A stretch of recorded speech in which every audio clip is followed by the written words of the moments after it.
Acts of the Apostles, chapter 18.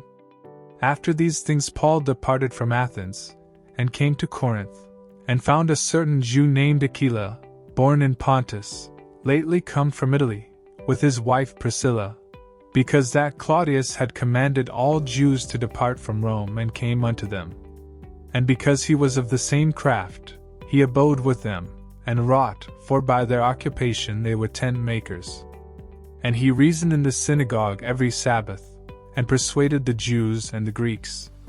And when Silas and Timotheus were come from Macedonia, Paul was pressed in the Spirit, and testified to the Jews that Jesus was Christ.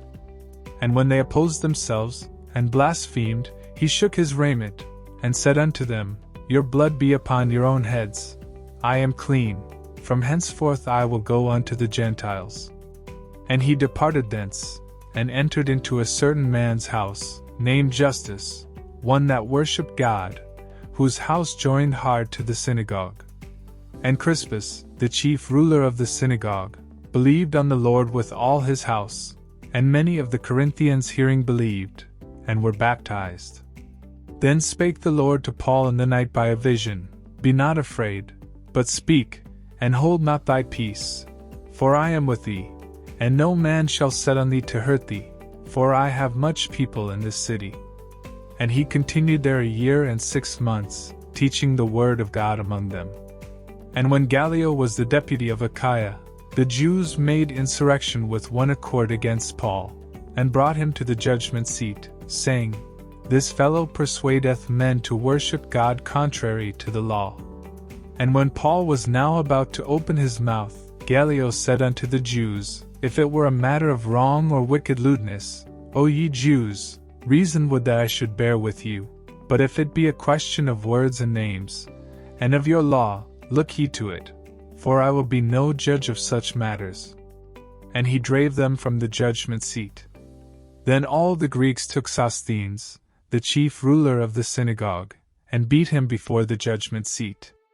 And Gallio cared for none of those things. And Paul after this tarried there yet a good while, and then took his leave of the brethren, and sailed thence into Syria, and with him Priscilla and Aquila, having shorn his head in Cenchrea, for he had a vow. And he came to Ephesus, and left them there, but he himself entered into the synagogue, and reasoned with the Jews.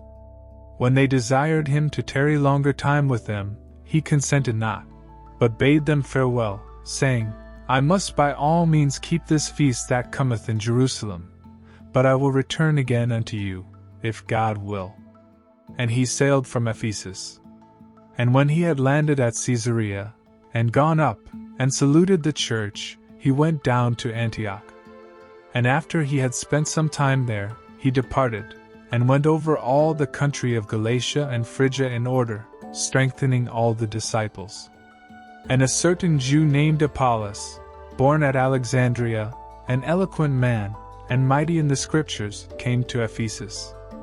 This man was instructed in the way of the Lord, and being fervent in the Spirit, he spake and taught diligently the things of the Lord, knowing only the baptism of John. And he began to speak boldly in the synagogue, whom when Aquila and Priscilla had heard, they took him unto them, and expounded unto him the way of God more perfectly.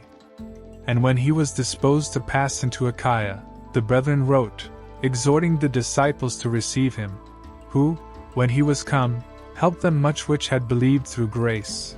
For he mightily convinced the Jews, and that publicly, shewing by the Scriptures that Jesus was Christ.